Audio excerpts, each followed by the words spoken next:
था, लेकिन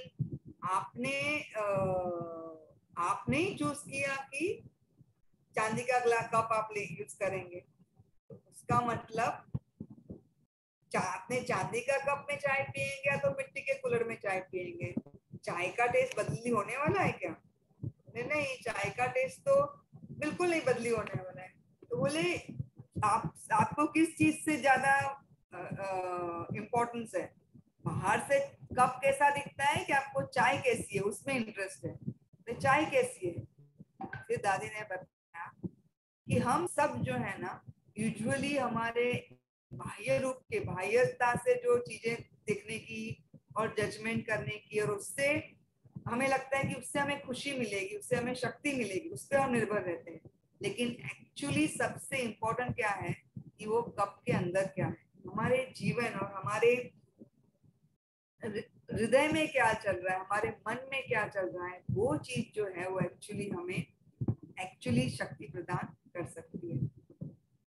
तो हमें क्या करने की जरूरत है, हमें हमारा परसेप्शन, परसेप्शन का हिंदी शब्द या मराठी शब्द मुझे नहीं आएगा, लेकिन मन से जिस चीज को हम समझने की कोशिश करते हैं, जिस प्रकार से उसको समझने की कोशिश करते हैं, वो चेंज करना बहुत ही जरूरी है।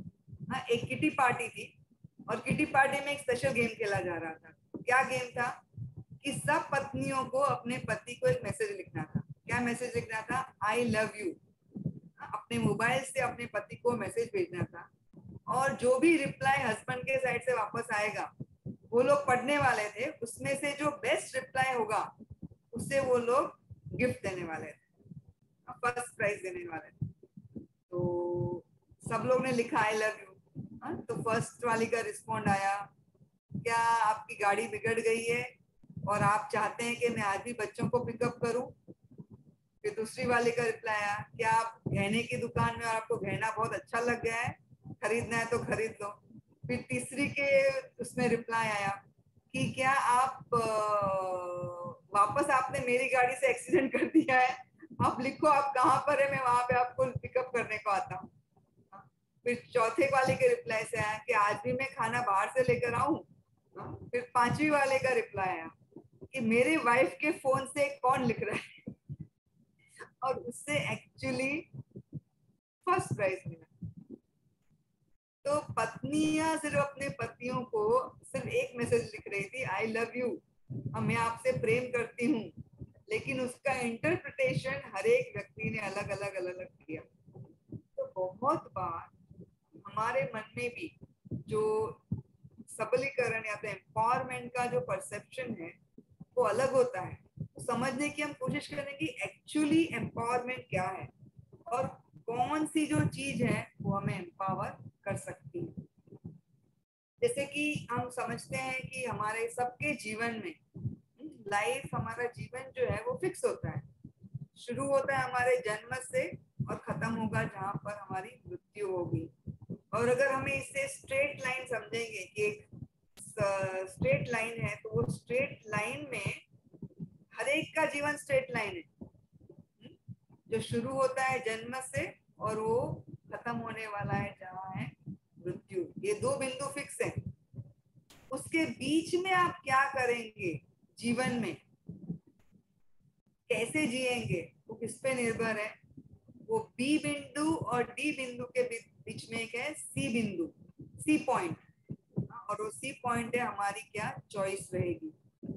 हमारे जीवन में हम क्या चॉइस करते हैं उस पे निर्भर रहेगा कि हमारा जीवन किस प्रकार से हम अच्छा कर सकते हैं।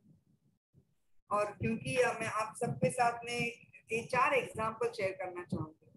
एक्चुअली मुझे किसी का चेहरा नहीं दिख रहा है, अगर आप में से कुछ लोग थोड़े वीडियो ऑन करेंगे तो मुझे अच्छा लगेगा, क्योंकि मैं सब सिर्फ ब्लैक बॉक्स को ऐसा लग रहा है रेक्टेंगल्स के साथ बात कर रही हूँ। तो जो चॉइस जो है, जो हमारे जीवन में हम क्या चॉइस करते हैं वो बहुत ही इम्पोर्टेंट है। और मैं आपके पास 4 एग्जाम्पल शेयर करूंगी। एक है कुंती महारानी, दूसरे हैं द्रौपदी उनकी बहू, तीसरा है गांधारी, और चौथी है माँ सीता। अगर ये चारों के जीवन में हम देखेंगे, कुंती महारानी, द्रौपदी, सीता जी और गांधारी, कॉमन क्या है? चारों राजकुमारियां थी, चारों प्रिंसेसेस थी। चारों का विवाह जो है वो राजाओं के साथ हुआ था। बहुत बड़े बड़े राजा थे, वो अच्छे कुल में जन्म हुआ था, बहुत ही उनके पिता बहुत ही धनी थे, उनके हस्बैंड जो थे वो भी बहुत शक्तिशाली थे, राजा थे, और उनका विवाह भी उसी जगह पर हो गया। बहुत ही सुंदर थी, चारों की चारों बहुत सुंदर थी। लेकिन चारों के जीवन में अलग अलग प्रसंग आए और उन्होंने जो चॉइस किया उससे उनकी शक्ति जो है वो सारे जगत को समझ में आई। जैसे कुंती महारानी है, कुंती महारानी इतने, उनके जीवन में सबसे बड़ी घटना क्या आई कि जब उनके हस्बैंड का डेथ हो गया, महाराज पांडु का डेथ हो गया, तो जब महाराज पांडु की मृत्यु हो गई और 5 बच्चे थे, 5 बेटे थे, जंगल में थे वो लोग, कि महाराज पांडु, कुंती महारानी और माद्री जी जो है उन्होंने वनवास स्वीकार किया था। और उस समय जब महाराज पांडु की मृत्यु हो गई तो माद्री जो थे वो बोले कि कुंती दीदी एक्चुअली मुझे सती होना है, क्योंकि मैं मेरे हस्बैंड के बगैर नहीं जी सकती हूँ, और 3 बेटे आपके हैं, 2 मेरे हैं, अगर आप जीवित रहेंगे तो मुझे पता है कि आप पांचों को एक समान ट्रीट करेंगे, और मैं अगर जीवित रही तो मेरे बच्चों और आपके बच्चों में मैं हमेशा भेदभाव रखूंगी, तो प्लीज आप मुझे सती होने दीजिए। तो कुंती महारानी के लिए बहुत डिफिकल्ट था। इजी क्या था, पति के साथ चले जाओ, फिर जिम्मेदारी नहीं है, लेकिन डिफिकल्ट क्यों था? क्योंकि 5 बच्चों को लेकर पूरा जीवन व्यतीत करना था, पति के बगैर, कुछ सपोर्ट नहीं था, जंगल में थे, वापस जाएंगे, धृतराष्ट्र कैसे रखेंगे, क्या रखेंगे, कुछ पता नहीं था, लेकिन उन्होंने वो चॉइस स्वीकार की। सोचो, राजकुमारी थी, पत्नी थी एक राजा की, फिर भी इतना डिफिकल्ट डिसीजन लेना पड़ा। और उसके बाद की पूरी कथा में पता है कि किस प्रकार से जब वो धृतराष्ट्र के पास वापस आए तो इजी नहीं था, उनको स्वीकार, लोगों ने इजीली स्वीकार नहीं किया, तो उनको एक्चुअली बहुत डिफिकल्ट पड़ा, क्योंकि बच्चों को मारने की कोशिश की गई, लाक्षागृह में उन सबको मारने की कोशिश की गई, द्रौपदी का वस्त्राहरण हुआ, वनवास हो गया, तो लेकिन उन्होंने वो चॉइस की, और इसीलिए आज हम कुंती महारानी की चर्चा कर रहे हैं, माद्री की चर्चा नहीं कर रहे हैं, कि कुंती जो है वो इतने एम्पावर्ड और महान। द्रौपदी, तो द्रौपदी भी वो एक्चुअली उनका जन्म जो था वो बहुत ही दिव्य था। उन्होंने एक्चुअली अग्नि कुंड में से वो प्रकट हुए थे, और अग्नि कुंड में से प्रकट होने के बाद उनका विवाह के लिए इसीलिए रचा गया कि अर्जुन आए और अर्जुन के हो जाए, और एक्चुअली अर्जुन ने वो धनुष जो है उससे जो मछली जो थी, वो मछली को उन्होंने, मछली की आंख का भेदन कर दिया, लेकिन फिर भी अल्टीमेटली उनका क्या हुआ, जब वो वापस गए उनके सबके पास, तो उनको एक्चुअली उनके माता के पास, कुंती महारानी के पास, तो क्या हुआ कि उनको एक्चुअली बताया गया कि कुंती महारानी ने बोला जो भी आप लेकर आए 5 बांट दीजिए, तो उन्होंने बताया कि हम सब आप 5 के बीच में जो भी आप लाए बांट दो। इसका मतलब उनको बताया गया है कि आपको एक्चुअली 5 के साथ विवाह करना पड़ेगा। बहुत डिफिकल्ट डिसीजन था, लेकिन द्रौपदी ने वो डिसीजन स्वीकार किया, और क्योंकि उन्होंने वो डिसीजन स्वीकार किया, इसीलिए द्रौपदी जो है वो सबसे महान स्त्री माने जाते हैं। तीसरी व्यक्ति है गांधारी। गांधारी भी बहुत, गांधार देश की राजकुमारी थी, और उनको एक्चुअली आशीर्वाद था कि वो 100 पुत्रों को जन्म देगी, इसीलिए भीष्म पितामह जो है, क्योंकि वो इतने कंटाल गए थे कि हस्तिनापुर के राज सिंहासन पे बैठने के लिए कोई बचता ही नहीं था, विचित्रवीर्य चित्रांगन चले गए, उसके बाद कैसे तो करके वेदव्यास जी को बुला के धृतराष्ट्र और पांडु का जन्म हुआ। धृतराष्ट्र जो थे वो नेत्रहीन थे, बोले इनके साथ विवाह करके अगर कोई कोई किसी को 100 पुत्र होगा तो फ्यूचर में प्रॉब्लम तो नहीं आएगी कि राजा बनने के लिए है ही नहीं, इसीलिए उनको गांधारी चाहिए थी। तो गांधारी जब आई और उसने देखा कि उनके पति नेत्रहीन है, तो उस समय उन्होंने बहुत डिफिकल्ट डिसीजन ले लिया कि मैं भी मेरे नेत्र हमेशा के लिए बंद कर दूं। तो इतने सुंदर थे, राजा की कुंवरी थी, राजा की पत्नी थी, लेकिन उन्होंने ये डिफिकल्ट चॉइस। माँ सीता भी, माँ सीता का जब विवाह हो गया, जनक महाराज की पुत्री थी, और जब भगवान रामचंद्र को वनवास हुआ तो उन्होंने बताया मैं भी वनवास चाहूंगी। महल के जो अच्छे अच्छे जो लाइफ थी वो छोड़ के वो जंगल अपने पति के साथ घूमने के लिए तैयार हो गए। तो ये चारों जो एग्जाम्पल मैं आपको बता रही हूँ, ये चारों ने अपने जीवन में अपने आप को किस प्रकार से शक्तिमान बनाया कि उनके जीवन का जो एक डिसीजन था ना, वो राइट चॉइस उन्होंने की। कई बार हमारे जीवन में हमारी चॉइस जो होती है वो हम गलत चॉइस कर देते हैं, लेकिन बदली कर सकते हैं, ऐसा नहीं है। लेकिन मोस्ट इम्पोर्टेंट हमारे जीवन में हमारी चॉइस हम क्या करते हैं, वो चीज जो है वो हमें एम्पावर करेगी, वो हमारे जीवन में बहुत ही जरूरी है। उन्होंने राइट चॉइस राइट टाइम पे ली, राइट टाइम पे वो राइट चॉइस ली, और उसी की वजह से जीवन भर उसको फिर मेंटेन किया, और उसी की वजह से आज भी हम उनको संसार की बहुत ही स्ट्रॉन्ग लेडीज के रूप में उनका सम्मान करते हैं। तो आप में से कोई मुझे बोल सकता है कि माता जी ये तो सब कितने सतयुग द्वापर युग की बात कर रहे हैं, आप मॉडर्न टाइम की बात कीजिए। मॉडर्न टाइम में ऐसा थोड़ी होता है। हाँ, टाइम बदल गया है, टाइम सब कुछ बदल देता है। पिछले 1.5 साल से हम सब अनुभव कर रहे हैं कि समय का प्रभाव, समय जो है इतना बदल गया है, और हर एक साल जो है नई जनरेशन आ रही है। जैसे कई बार आजकल पति पत्नी की बात क्या होती है, एक पत्नी ने अपने पति को बोला जितना टाइम आप ट्विटर, फेसबुक और व्हाट्सएप पे लगाते हो उतना ही मैं अमेजोन, स्नैपडील और फ्लिपकार्ट पे लगाऊंगी। मतलब वो लोग चुप नहीं बैठते।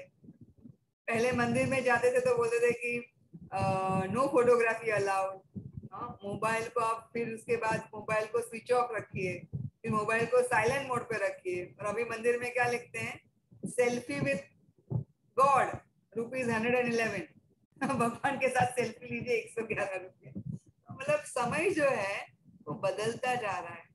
हम देख रहे हैं कि बहुत सारे स्त्रियां जो हैं वो जॉब कर रहे हैं, डॉक्टर्स हैं, बहुत ही हाई पोजीशन पे हैं, लेकिन उसके साथ साथ मैं ये भी देख रही हूँ कि बहुत सारी लेडीज जो हैं वो स्मोकिंग करते हैं, ड्रिंकिंग करते हैं।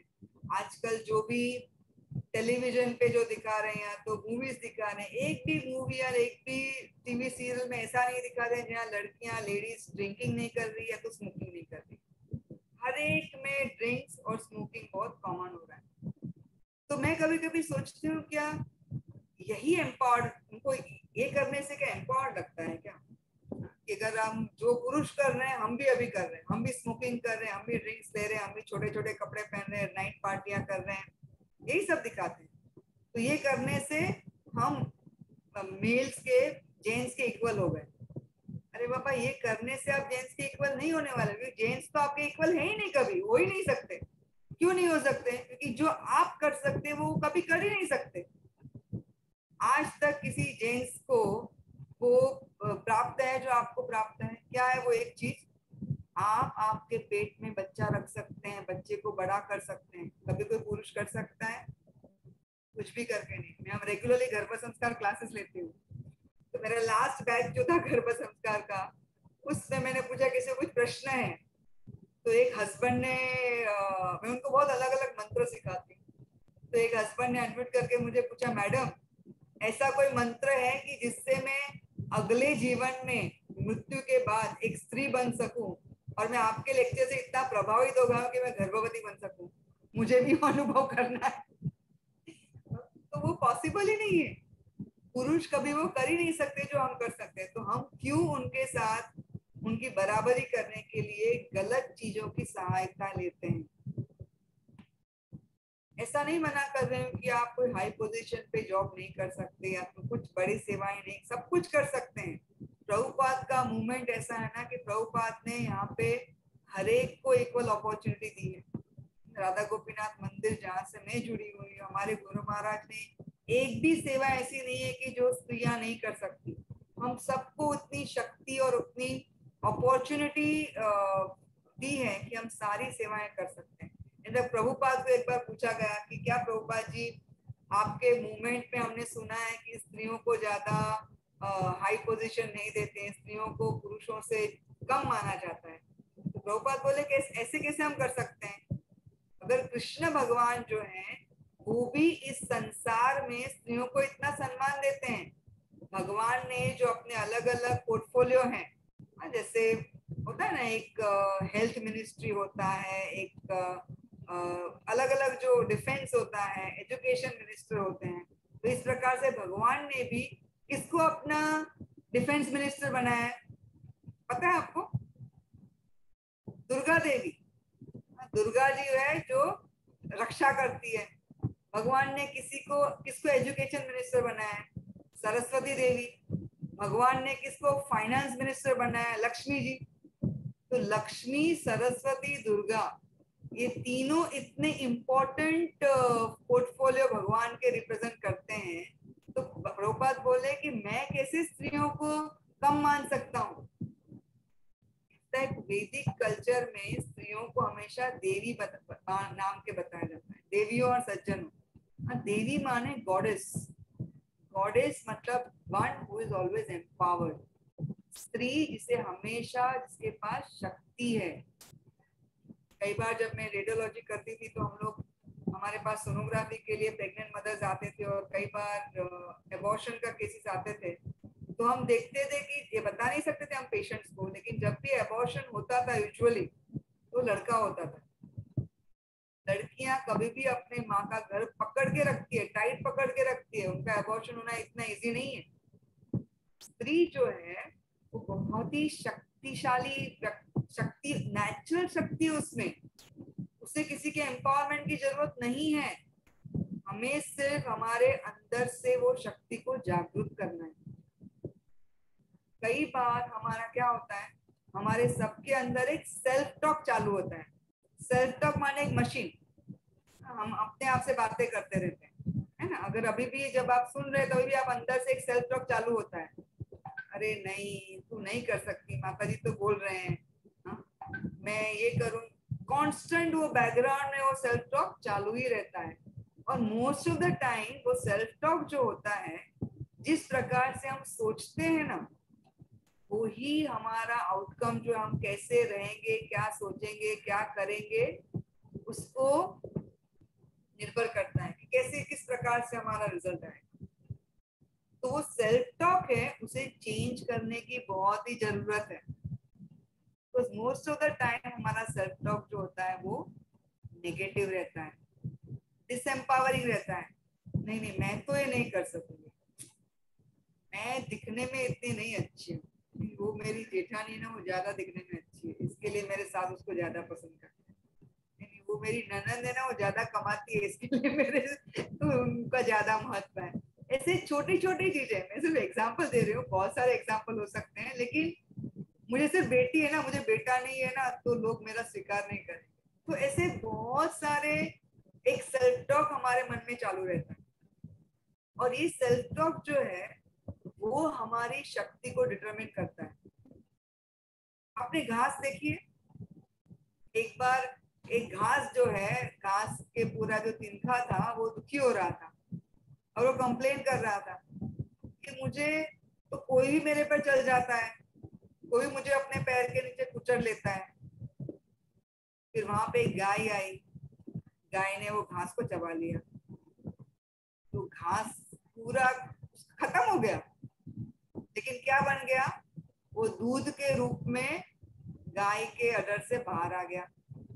वो खुश हो गया, चलो मेरा फॉर्म चेंज हो गया, अभी मैं हरी गाय से, हरी घास से मैं अभी दूध बन गया। फिर वो खुश बैठे हुए वहां सोचते बैठा ही था कि उसने, किसी ने उसकी, जहाँ पे वो था उसमें किसी ने कुछ डाला, तो उसके अंदर कुछ होने लगा। क्या हो गया, उसका पूरा फॉर्म चेंज हो गया, वो दूध में से दही बन गया। उसके बाद वो सोचा था अच्छा अभी तो मैं बहुत अच्छा हो गया। हाँ, तभी किसी ने उसके अंदर पूरा मंथन करना शुरू कर दिया और वो सोचने लगा अरे मैं गोल गोल गोल गोल गोल घूम रहा हूँ, क्या हो रहा है। हाँ, मैं दही था अच्छा था, दूध था अच्छा था, अभी ये तो घुमा रहे मेरे को। हाँ, तो घुमाते क्या बन गया, मक्खन। जब मक्खन आया तो अरे वाह ये तो मेरा बहुत अच्छा स्वरूप हो गया। हाँ, पहले कंप्लेन कर रहा था अभी मेरे को क्रश कर रहे हैं, मेरे को चबा रहे हैं, मेरे को पका रहे हैं, लेकिन फिर वो मक्खन को तो अग्नि में रख दिया, उबाल रहे हैं उबाल रहे हैं उबाल रहे हैं, इतना गर्मी दिया कि उसमें से घी बन गया। तो कहाँ वो घास थी, घास से क्या हो गया, घी। और मन में सोच रहे मेरे साथ ऐसा हो रहा है, मेरे साथ वैसा हो रहा है, लेकिन क्या किया, एक ही चीज, उसको कोई हेल्पलेस था ना, तो अपने आप को जो अपने क्रिएटर है उसके हाथ में रख दिया था कि भगवान आप जो चाहे वो कर सकते हैं, अभी मेरे हाथ में तो कुछ है ही नहीं, मैं तो एकदम हेल्पलेस हूँ। और फिर वो घी जो है वो वहां पे एक पुजारी आया, उसने एक मटके में डाला और जन्माष्टमी के दिन पर वही घी से भगवान का अभिषेक किया। तब उसे समझ में आया कि मैं कहाँ एक निम्न घास की पत्ती थी और कहाँ से मैं कहाँ पहुंची। इसका मतलब कि जो हमारे सेल्फ टॉक जो निगेटिव होते हैं ना, उसे हमेशा चैलेंज करना चाहिए, क्योंकि वो हमें लिमिट कर देते हैं, सेल्फ लिमिटिंग सेल्फ टॉक रहते हैं। उसे चैलेंज करने चाहिए, हमारे जो फियर हैं, हाँ, उसे हमें रोकना चाहिए, क्योंकि हमें पूरी सिचुएशन कभी पता ही नहीं होती है। अगर हम भगवान के भक्त हैं या तो हम भगवान की शरण में हैं, या तो हम जो भी कार्य कर रहे हैं वो सिंसियरली कर रहे हैं, तो एक दिन ऐसा आएगा कि जो घास का तिनका जो है वो घी बन गया।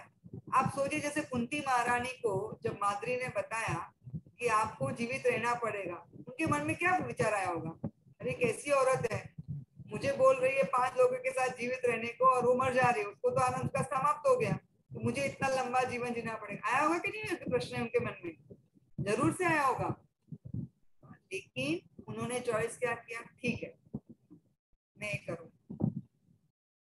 जब वापस भी आए, धृतराष्ट्र और गांधारी ने उनको अच्छा अवकार नहीं दिया, ठीक है मुझे तो जीवित रहना ही है और मुझे कुछ अच्छा ही होगा मेरा। द्रौपदी ने भी जब वो स्वीकार किया, मन में आया होगा कि 5-5 पति के साथ मैं कैसे रहूंगी, ठीक है, उनके मन में जो फियर का अनुभव था, जो निगेटिव सेल्फ टॉक थी, उन्होंने उसको कंट्रोल किया, चैलेंज किया कि नहीं। सीता जी जो गांधारी थे सभी ने, कि किस प्रकार से सीता जी के मन में भी वो विचार आया होगा कि किस प्रकार से मैं जंगल में रहूंगी, हाँ, किस प्रकार से मैं ये सब कर सकती हूँ। लेकिन उन्होंने क्या चॉइस किया कि मुझे मेरे लिए महलों के आराम से पति का सुख जंगल में भी वो ज्यादा महत्व का है। मैं तो हमेशा सोचती हूँ कि उनके सीता जी के लिए तो बेस्ट टाइम हो गया, 14 साल वनवास में, न तो हस्बैंड पैसा कमाने जाते थे, न तो कोई ड्यूटी था, सास ससुर भी थे नहीं, घर का काम भी नहीं करना था, फुल टाइम हस्बैंड वाइफ साथ में, अलग अलग साधुओं का संग ले रहे। तो हर एक परिस्थिति को जिस प्रकार से आप देखेंगे ना, उससे आपको एक्चुअली, आप उससे अपने आप को दुर्बल महसूस भी कर सकते हैं, या तो उससे अपने आप को बहुत ही स्ट्रॉन्ग महसूस कर सकते हैं। तो सबसे इम्पोर्टेंट चीज क्या है कि हमारे मन में जो ये लिमिटिंग सेल्फ टॉक होता है कि नहीं तुम नहीं कर सकती हो, तुमसे तो होने ही नहीं वाला है, तुम कभी अच्छी नहीं बन सकती हो, तुम्हारे नेगेटिव चीज जो ज्यादा रहती है, उससे हमें चैलेंज करना चाहिए, क्योंकि वो एक रिकॉर्डिंग की जैसे बजती रहती है कॉन्स्टेंटली, हम चाहे कि नहीं चाहे। और वो सबकॉन्शियस लेवल पे बहुत हमारे इमेज जो है ना, हमारी सेल्फ इमेज, उसको वो प्रभावित करती है। और कभी कभी इतना प्रभावित करती है कि हमारी नर्वस सिस्टम पे असर करती है, हमारा सेल्फ कॉन्फिडेंस या आत्मविश्वास जो है, सेल्फ वर्थ की हमारी वैल्यू क्या है उसको भी पूरा डाउन कर देती है। हाँ, तो इसीलिए सबसे इम्पोर्टेंट क्या है कि हमें हमारी जो स्वशक्ति है उसे जागरूक करने के लिए सबसे पहले ये जो चैलेंज करना चाहिए हमारी सेल्फ टॉक जो और जीवन में बहुत सारे चीज जो है वो अलग अलग गलत हो सकते हैं। ऐसा नहीं कि सबके जीवन में सब कुछ अच्छा ही होने वाला है। तो दूसरा मैं आपको बताऊंगी कि सेकंड वेरी इंपॉर्टेंट चीज है कि हमें जो भी हमारे जीवन में होता है उसके लिए ग्रेटफुल होना चाहिए, कृतज्ञ होना चाहिए कि ठीक है, जो भी सिचुएशन मेरे जीवन में आ रही है इसमें से मैं क्या सीख सकती हूँ, कि मैं क्या सीख सकता हूँ, और वो सीख के उधर से आगे बढ़ना चाहिए। जो भी सिचुएशन है, कभी कोई सिचुएशन बहुत अच्छी होती है, कभी कोई सिचुएशन बहुत खराब होती है, लेकिन दोनों में से हमें क्या सीखने को मिला है वो सीख के उधर से आगे बढ़ना चाहिए। मैं आपको 2 एग्जांपल मेरे जीवन के बताऊंगी। जब मैं 12th स्टैंडर्ड में थी तो मैं रूपारेल कॉलेज में थी, और जैसे मैंने बताया मैंने गुजराती लैंग्वेज लिया था। तो उस समय हमारे कॉलेज में एक कंपटीशन रहता था, एलोक्यूशन कंपटीशन गुजराती लैंग्वेज का, और 2 साल मतलब पूरा इंटर कॉलेज रहता था। तो 2 साल से हमारी कॉलेज जो है वो ट्रॉफी जीत रही थी। तो हमारी टीचर ने आके बताया कि अभी ये साल भी अगर हम जीत लेंगे तो ट्रॉफी हमारे कॉलेज में ही रहेगी। हाँ, मैं 88 की बात 87 88 की बात कर रही हूँ, 1987 1988। तो मुझे चुना गया। तो मैंने बताया मैडम एक्चुअली मैं तो साइंस के लिए प्रिपेयर कर रही हूँ, मुझे समय नहीं हो रहा। नहीं, तुमको रिप्रेजेंट करना ही है। तो जब मैं गई कंपटीशन के लिए तो वहाँ पे 3 जज बैठे थे, और वहाँ पे पूरा सिस्टम ऐसा था कि कोई टॉपिक नहीं बताया गया था। वहाँ एक बॉक्स रखा गया था, उसमें चिट्ठियां थी, चिट्ठियों में से आप उठाइए, जो टॉपिक आया उसमें आपको आधा घंटा बोलना था, स्पॉन्टेनियस। तो मेरे आगे की जो प्रतिस्पर्धी थी मैं उसे पहचानती थी, वो मुंबई की सबसे बेस्ट स्पीकर थी। क्योंकि जब आप एलोक्यूशन कंपटीशन में जाते हैं तो आप हर एक जगह पे लोगों को मिलते रहते हैं। तो मुझे पता था कि ये व्यक्ति जो है, ये लड़की जो है वो बहुत एक्सपर्ट है, और मैं तो उसके उसके कंपैरिजन में इतनी अच्छी नहीं हूँ। वो मिठीबाई कॉलेज की थी। तो वो आई और उसने उसको चिट्ठी पिकअप करने के लिए बोला। तो उसने पहला चिट्ठी पिकअप किया, उसने बोला नहीं मुझे दूसरा चांस चाहिए। दूसरा चिट्ठी पिकअप किया, उसने बोला तीसरा चांस चाहिए। बोला ये आपका लास्ट चांस है। तीसरा उसने उठाया और फिर उसने बोला पूरा अपना आधा घंटे का उसने स्पीच दिया। फिर उसके बाद मेरा टर्न आया, तो मैंने उठाया, तो मैंने जो उठाया उससे बोल दिया। तो मुझे पता है कि उसकी स्पीच मुझसे ज्यादा अच्छी थी, लेकिन क्योंकि मैंने बोल दिया, मैंने चॉइस नहीं लिया, इसके लिए मुझे वो प्राइज मिल गया, और वो हमारी ट्रॉफी हमारे यहाँ ही रह गई। तो ये एक इंसिडेंस है कि जिससे मुझे पता है कि I did not deserve it completely, still I got it. मुझे एक्चुअली मैं डिजर्व नहीं करती थी, लेकिन फिर भी मुझे वो मिल गया। लेकिन दूसरी इंसिडेंस में आपको बताना चाहूंगी कि दूसरे उसमें जब मैं मेडिकल कॉलेज में थी, फाइनल मेडिकल ईयर था हमारा, और उसमें उस समय उस समय पीजी नीट नहीं रहता था, पोस्ट ग्रेजुएशन नीट नहीं रहता था। हमारे फाइनल नीट एमबीबीएस के मार्क्स पे हमें पोस्ट ग्रेजुएशन मिलता था। तो वो पोस्ट ग्रेजुएशन मार्क पे हमारा, मुझे ऑफ्थेल्मोलॉजी लेना था, और मैंने बहुत अच्छी तरह से प्रिपरेशन की थी। लेकिन उस समय हमारे एग्जामिनर जो थे वो हमारे दूसरे कॉलेज से थे, और मैं उस पूरे हमारे 200 स्टूडेंट के बैच में मैं लास्ट स्टूडेंट थी। मैं सुबह से वेट कर रही थी, 4 बजे मेरा टर्न आया, और 4 बजे यूजुअली सब लोग थक जाते हैं, तो मुझे एक भी प्रश्न पूछा नहीं गया। मैं जब एग्जाम देने के लिए गई, वाइवा प्रैक्टिकल थियोरी हो गया था और प्रैक्टिकल देना था। तो 50 मार्क प्रैक्टिकल के होते हैं, थियोरी के 150 होते हैं। तो मुझे एक भी प्रश्न नहीं पूछा गया, मेरे सामने 0 0 0 लिख दिया। तो मेरे मार्क 200 में से 145 आ गए। मेरा डिस्टिंक्शन 5 मार्क के लिए चला गया। 145 मुझे मेरे थियोरी के बेसिस पे मिले थे। अगर मुझे 5 या 10 मार्क भी दे दिए होते उसने, एक प्रश्न भी पूछ के, तो भी मुझे मिल जाते थे, लेकिन मुझे नहीं मिला। तब मैं सोचने लगी कि ठीक है, ये भी भगवान की कोई इच्छा होगी इसमें। मैंने ये सोच के उसके बाद रेडियोलॉजी ले लिया। तो मैं क्या बताना चाहती हूँ कि हमेशा हमारे जीवन में ऐसा नहीं होता है कि हम हमारे सरकमस्टेंसेस को चूज कर सके। हमारे जीवन में ऐसा होता है कि परिस्थितियां ऐसी आती हैं जो हमारे कंट्रोल में नहीं है। जैसे मैंने पहला एग्जांपल बताया, वो भी मेरे कंट्रोल में नहीं था। दूसरा एग्जांपल बताया, दोनों वो भी मेरे कंट्रोल में नहीं था। मेरे कंट्रोल में क्या था, मैं किस प्रकार से इस सिचुएशन, ये अनुभव में से मैं क्या सीख सकती हूँ। पहले में से मैंने सीखा कि कई कई बार आप कुछ नहीं काबिलियत है लेकिन जीत सकते हो, दूसरी बार आपके पास सब कुछ है फिर भी आप हार सकते हैं। लेकिन उसका मतलब ये तो नहीं ना कि मैं डिप्रेस हो जाऊं, मैंने कुछ और ले लिया, शायद किसी भगवान की कोई अच्छी इच्छा होगी उसमें कि मैं और कुछ करूं। तो इस प्रकार से हमारे जीवन में हम परिस्थितियों को चॉइस नहीं कर सकते। हमारे नीचे जो एक आम वाला था ना, वो बता रहा था कि मैडम कल एक व्यक्ति आया और मुझे बोला कि इसमें से सारे खराब आम निकालो, मुझे खराब आम साइड पे चाहिए। तो मैंने सारे खराब आम अलग कर दिए, फिर उसने बोला अभी जो अच्छे आम है ना उसमें से 2 किलो आम दे दो। बोले ऐसे थोड़ी होता है, हमारे जीवन में हम परिस्थिति को चॉइस नहीं कर सकते कि भगवान सारे खराब परिस्थितियां मुझे नहीं चाहिए, मेरे जीवन में सिर्फ अच्छा अच्छा अच्छा और सबसे बेस्ट ही चाहिए। ऐसा हो सकता है? नहीं हो सकता। हम परिस्थितियों को पसंद नहीं कर सकते, लेकिन क्या हमारे चॉइस में है, हमारे हाथ में क्या है, वो सी है। हम हमारे हाथ में वो कंट्रोल है जिससे हम परिस्थितियों में कैसा रिएक्शन करेंगे, वो हमारे हाथ में। इस परिस्थिति में आप कैसे बिहेव करेंगे वो आपके हाथ में। पिछले साल मैं जब मॉल में गई तो मैं ग्रोसरी ले रही थी, तो मेरे बाजू में एक औरत थी, उसकी छोटी बेटी थी ट्रॉली में और उसको चॉकलेट चाहिए था। तो ये उसकी मदर जो थी उसने चॉकलेट लिया तो उसको नहीं और चॉकलेट चाहिए था और वो जोर जोर से रोने लगी, जोर जोर से रोने लगी। फिर उसको ट्रॉली से नीचे रखा उसको, वो तो जमीन पे ऐसे पूरा सो गई। हाँ, 2.5 साल की लड़की थी, सो गई। मुझे हाथ पे मुझे चॉकलेट चाहिए ही चाहिए, अभी का अभी इतना खाना ही है।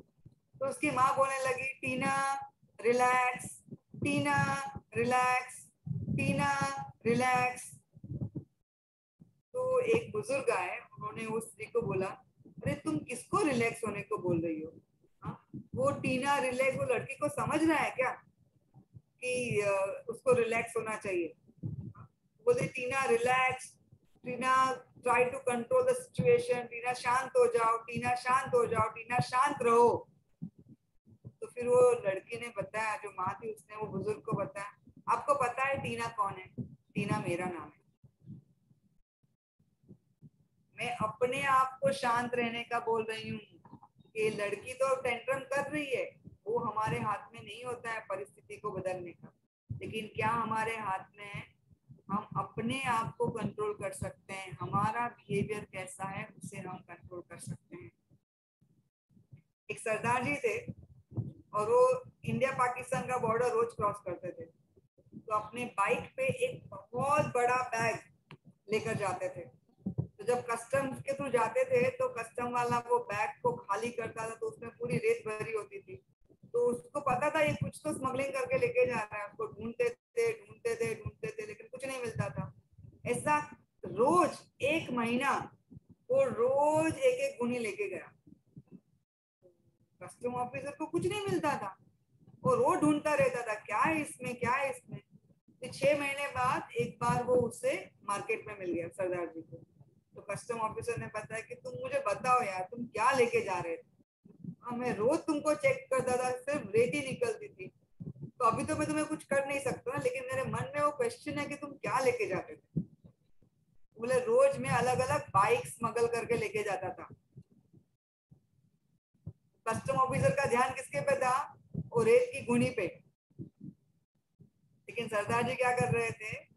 बाइक का नंबर प्लेट चेक ही नहीं कर रहा था, वो उसका वो रोज अलग अलग बाइक लेके जा रहा था। तो इसका मतलब कई बार हमारे जीवन में ना हमारा जो फोकस है वो ऐसी चीजों पे रहता है कि जिस पे होना चाहिए उस पे नहीं है, और जो नई छोटी छोटी जो रेत जैसी बाह्य चीजें उस पे हम लोग इतना ध्यान दे देते हैं कि जो असली चीज है उस पे ध्यान ही नहीं देते। तो इसीलिए हमें ये समझना चाहिए कि लर्न टू फोकस।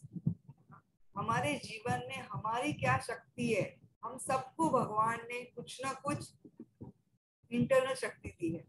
कोई अच्छी रसोई बनाता है, कुछ अच्छा गा सकता है, कोई अच्छा मैनेजमेंट कर सकता है। हाँ? उस पे जो हमारी पॉजिटिव टैलेंट्स है उस पे फोकस करना चाहिए, ना कि दूसरे क्या कर रहे हैं उस पर फोकस करना चाहिए। जब हम ऐसे करेंगे तो एक्चुअली हम अपने आप को एम्पावर समझेंगे। जब दूसरों के लिए हम कुछ करने की कोशिश करेंगे तब हम अपने आप को एम्पावर समझेंगे। तो कितना समय है अभी?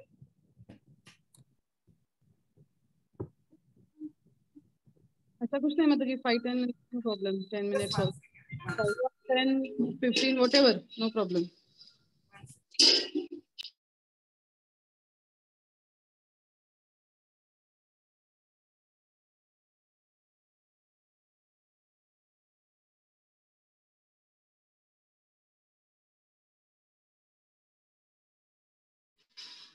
मतलब जी, no voice. Sorry, I got a call from hospital. So अभी तो मैंने आधा ही खत्म किया है, so I don't know, बहुत लेट हो गया actually. I didn't realize the time. नमस्ते जी, ठीक है। So I hope all of you are enjoying. Yes, of course. Yes. So actually एक बहुत बड़े डॉक्टर हैं, डॉक्टर प्रकाश आमटे। आप सबने सुना होगा डॉक्टर प्रकाश आमटे, जो डॉक्टर बाबा आमटे के पुत्र है। डॉक्टर बाबा आमटे और उनकी पत्नी ने लेप्रेसी के पेशेंट्स के लिए बहुत कुछ कार्य किए गांव में। तो जब उनके दो बेटे साथ में थे, दोनों बेटों ने भी सोचा कि हम भी डॉक्टर बनेंगे। तो जब प्रकाश आमटे, डॉक्टर बाबा आमटे के बेटे थे, वो डॉक्टर बन गए, तो उनके पिताजी उनको बोले आज मैं आपको पार्टी दूंगा। उनको सरप्राइज लगे कि बाबा आमटे आज कैसे पार्टी देने की बात कर रहे हैं।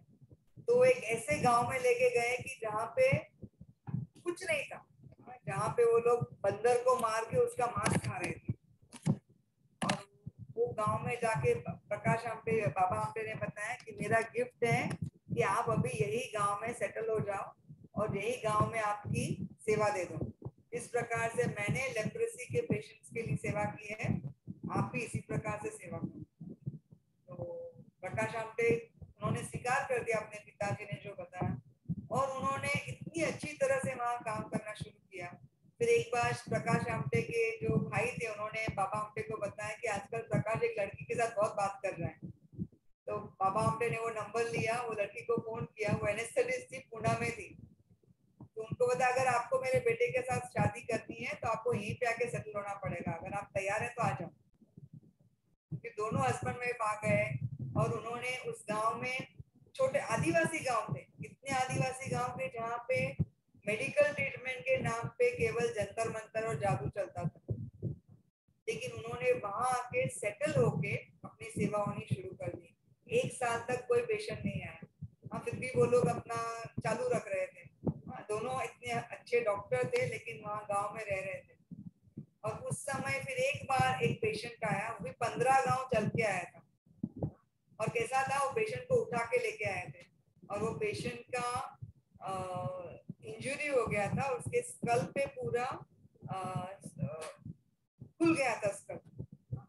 तो ये लोग सोच रहे थे कि पेशेंट को कैसे हम लोग ले सकते हैं, लेकिन फिर दोनों ने सोचा फर्स्ट पेशेंट है, अगर इसको हम अच्छा करेंगे तो शायद ये लोग ज्यादा पेशेंट हमारे पास आएंगे। तो इस प्रकार से उन्होंने, दोनों ने हस्बैंड वाइफ ने मिलकर उसका सूचरिंग किया। और उसके बाद नेक्स्ट पेशेंट आया कि जिसमें एक लेडी थी, जिसमें प्रेगनेंसी में ही उसका बच्चा अंदर ही मर गया था। तो ऐसे पेशेंट को भी उन्होंने ट्रीटमेंट दिया और धीरे धीरे करके बहुत अच्छी तरह से वो सेटल हो गए। आज उनको इतने अवार्ड्स मिले हैं। लेकिन उन्होंने क्या किया, उन्होंने अपना जीवन जो है वो सारा पेशेंट्स, जो आदिवासी जो हैं, उनके पुनरुत्थान के लिए दे दिया है। तो कई बार हम सोचते हैं कि हमारे जीवन में एक ध्येय होना बहुत जरूरी है। हमें लगता है कि हमारा जीवन क्या ध्येय है, हम बहुत अच्छे दिखे, हमारा ये अच्छा हो जाए, वो अच्छा हो जाए, लेकिन एक ऐसा ध्येय कि जिसके लिए जीवन जीने के लिए हमें कुछ ज्यादा स्ट्रेंथ मिले, ऐसा जीवन का गोल होना बहुत जरूरी है। और ये जीवन का गोल हमें तभी मिलेगा जब हमें ज्ञान होता है कि हम अंदर से अपने आप को ढूंढे कि मेरे जीवन में मुझे क्या करना है। जीवन से केवल मेरे खुद के लिए जीवन जीना है कि मुझे जीवन में दूसरे लोगों को भी मदद करनी है। मोस्ट ऑफ द लोग जो है वो अपना जीवन खुद के लिए जीना चाहते हैं, लेकिन भगवान बताते हैं हम भगवत गीता में कि जो व्यक्ति जो है वो दूसरों की भी मदद करता है और जो दूसरों को भी ज्ञान देता है, जो कृष्ण भावनामृत देता है, वो मुझे ज्यादा प्रिय है। तो empowerment comes when we have knowledge. मैंने ना एम्पावर का जो एक एक्रोनियम बनाया है वो इंग्लिश में है, लेकिन मैं उसको जितना हो सके उसको हिंदी में अनुवाद करने की कोशिश करूंगी। तो एम्पावर वर्ड का EMPOWER है। हाँ, तो E stands for enlightenment. Enlighten मतलब आपको अपने आप को, आपके जीवन को प्रकाशित करना पड़ेगा। एरिस्टोटल बताते हैं कि एक्चुअली जो जीवन की, अपने जीवन की सबसे अच्छी जर्नी क्या है? Journey of self discovery. अपने आप को ढूंढना कि मैं इस जीवन में क्यों आया हूँ, मेरे मनुष्य जीवन का ध्येय क्या है, वो जानना, वो एक्चुअली सबसे अच्छी जर्नी है। और सबसे बड़ा ज्ञान कौन सा है? कि वो ज्ञान कि जिससे आप अपने आप को जान सको। और सबसे इम्पोर्टेंट रिलेशनशिप क्या है, संबंध क्या है? अपने आप से संबंध। जो एम्पावर समझ सकते हैं कि अपनी स्व शक्ति को कैसे जागरूक कर सकें, जब तक हम अपने आप के अंदर के स्व को जागरूक नहीं करेंगे, उसके बारे में जानेंगे नहीं। भगवत गीता में कृष्ण बताते हैं कि दो टाइप के नॉलेज है, दो टाइप के ज्ञान है। एक है परा ज्ञान और एक है अपरा विद्या। अपरा विद्या क्या है? कि जो इस जीवन संसार में हम पढ़ते हैं, लिखते हैं, जो भी स्किल सीखते हैं, जो भी नॉलेज जिससे हम पैसा कमा सकते हैं, इस जीवन में हमारे लिए जो जरूरी है वो कर सकते हैं। और दूसरी है पराविद्या। पराविद्या क्या है? कि उससे आप अपने आप को, आत्मा का ज्ञान है, वो आप अपने आप को समझ सकते हो। वो भगवत गीता और भागवतम का ज्ञान है। हाँ, और जब आपके पास पराविद्या होती है, हाँ, तो अपरा विद्या के साथ जब परा विद्या होती है तो आपका जीवन जो है परिपूर्ण हो जाता है। हाँ, अर्जुन ने जब भगवत गीता सुनी, हाँ, वो सबसे बेस्ट धनुष्य ये थे, धनुष्य चलाते थे, राजा के पुत्र थे, सुंदर थे, इतने सुंदर उतनी पत्नी थी। लेकिन जो महाभारत के युद्ध में उन्होंने अपने, पांडवों ने अपने सारे बच्चों को, बच्चे चले गए, उनके पुत्र चले गए, उनके गुरु चले गए, घटोत्कच, अभिमन्यु, विश्व पितामह, लेकिन पांडव जीवित रहे। और उन्होंने अपने आप को, ये जो, क्योंकि उनको, इनके पास एक ज्ञान था ना भगवत गीता का, इसीलिए वो उसका अपना जीवन जी सके। तो बेसिक ज्ञान क्या होना चाहिए? कि मैं सिर्फ शरीर नहीं हूँ, लेकिन इस शरीर के अंदर रहने वाली आत्मा हूँ। और आत्मा का स्वभाव है सच्चित आनंद, जो हमेशा आनंद में रहता है, जो इटर्नल है, उसे सारा ज्ञान है। और भगवत गीता बताते हैं कि इटर्नल जो सोल है उसका कनेक्शन किसके साथ है? हम बीज प्रदापिता, हमारे पिता जो हैं, हम सबके पिता एक हैं, और वो है भगवान श्री कृष्ण। और वो हमारे हृदय में परमात्मा के स्वरूप में प्रेजेंट है। और उनके साथ रिलेशनशिप करना, जब भगवान के साथ हम कनेक्शन करेंगे तो वो सबसे शक्तिशाली है। जैसे लोहे को आप अगर आग में डाल दो तो लोहा भी आग बन जाता है। तो इसी प्रकार से अगर हमारा कनेक्शन हम भगवान के साथ जोड़ दें, हाँ, तो उससे ही हमें सारी शक्ति प्राप्त हो जाएगी। तो उससे याद आता है दूसरा एम। ई के बाद E is enlighten with knowledge, M is mantra meditation. तो भगवान के साथ कनेक्शन करने का सबसे सिंपल मेथड है मंत्र मेडिटेशन।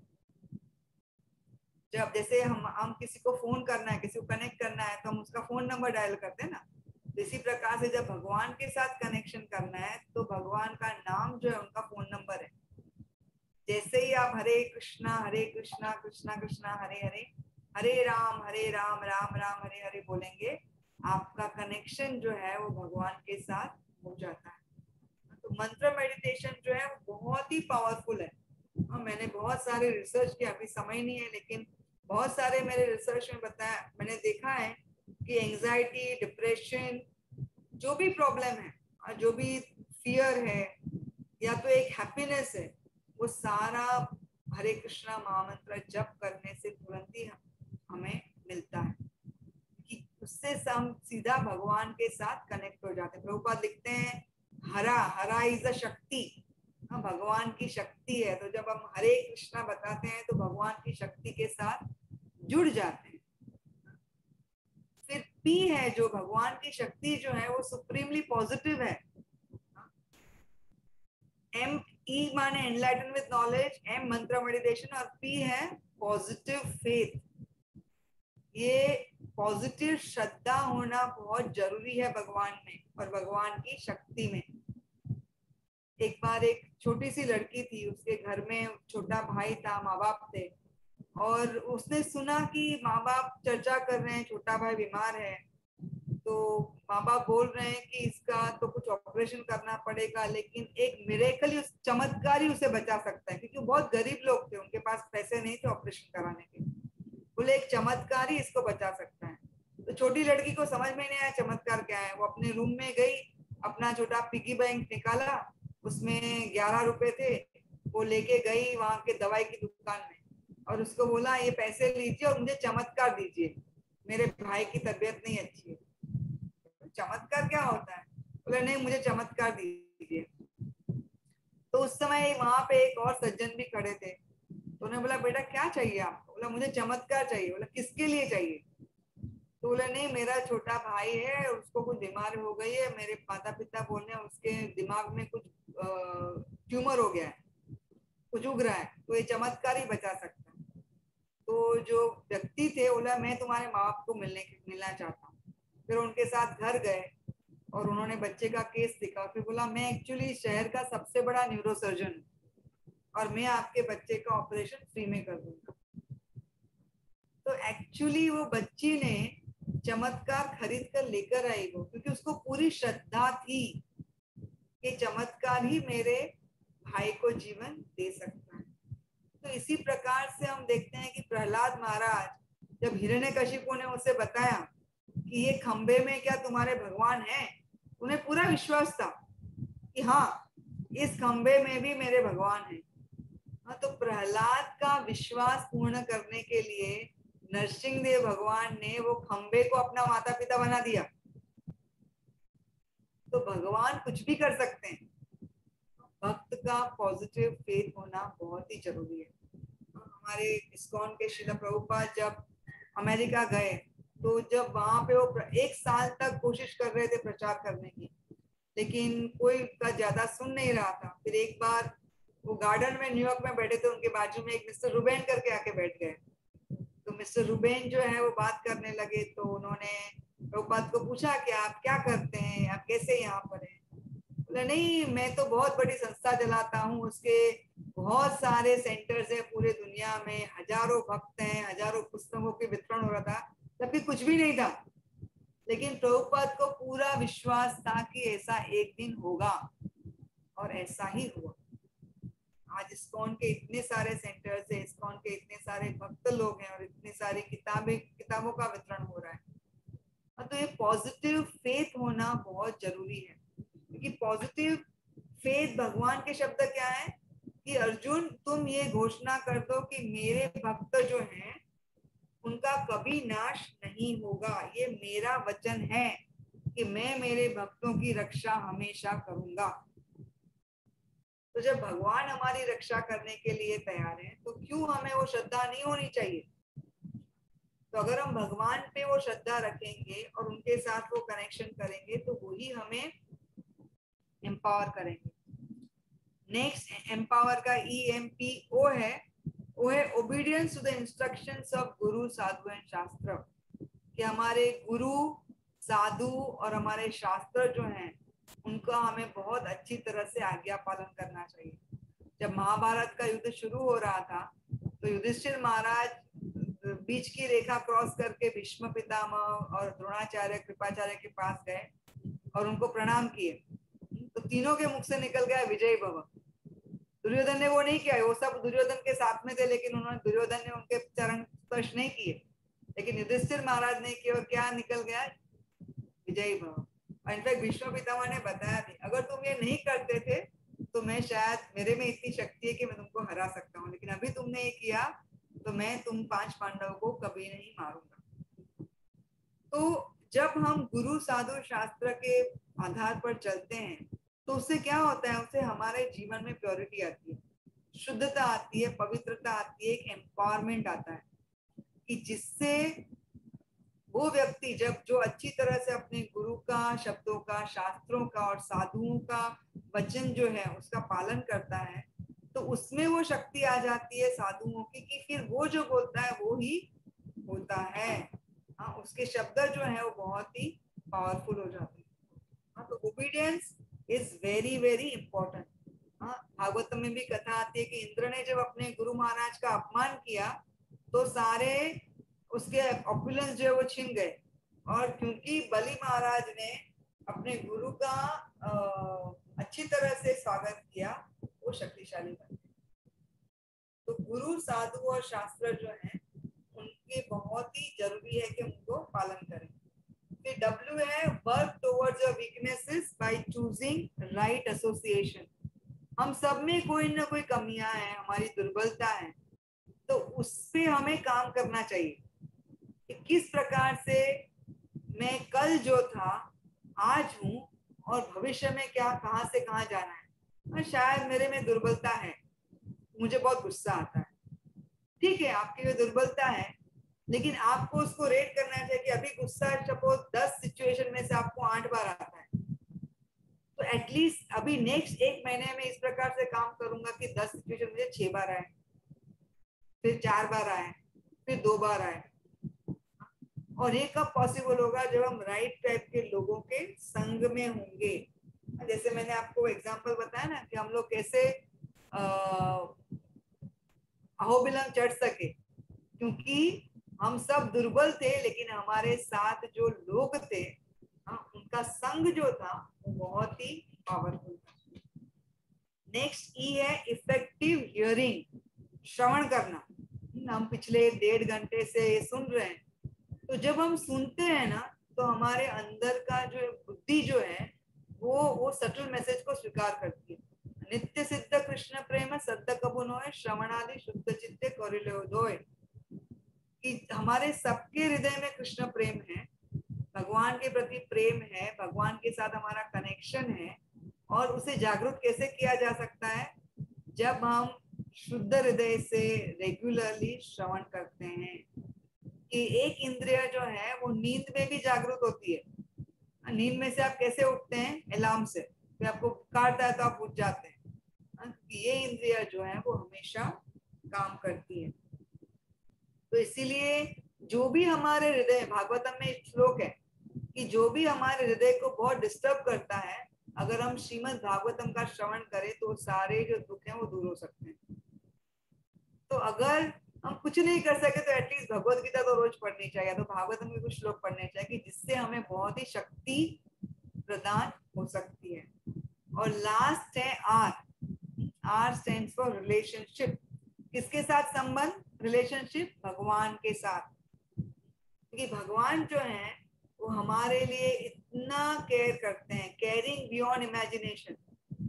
एक बार एक क्रैब था, क्रैब को क्या बोलेंगे, बिच्छू, बिच्छू था। हाँ, बिच्छू समंदर के जो समंदर का जो शोर होता है ना उस पर चल रहा था, तो उसके निशान आ रहे थे।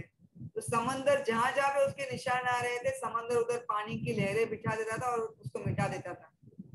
तो बिच्छू ने बोला, अरे समंदर आपको क्या फर्क पड़ता है, मैं इतना छोटा बिच्छू, आप क्यों मेरे निशान मिटा रहे हैं।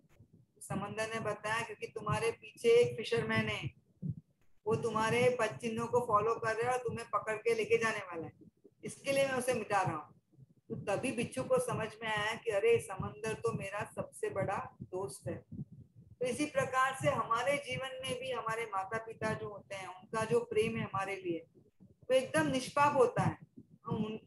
उनका जो प्रेम है वो बहुत ही अच्छा है। हमारे मित्र होते हैं, सगे संबंधी होते हैं, पति पत्नी का रिलेशनशिप है, लेकिन ये सारे रिलेशनशिप में कुछ ना कुछ एक्सपेक्टेशन रहता है। लेकिन सबसे इम्पोर्टेंट रिलेशनशिप हमें डेवलप करना है वो है भगवान के साथ। एक बार वो डेवलप हो गया तो वो जो हमें शक्ति प्रदान कर सकते हैं ऐसा कोई भी नहीं कर सकता, जो वो हमारी मदद कर सकते हैं ऐसा कोई भी नहीं कर सकता।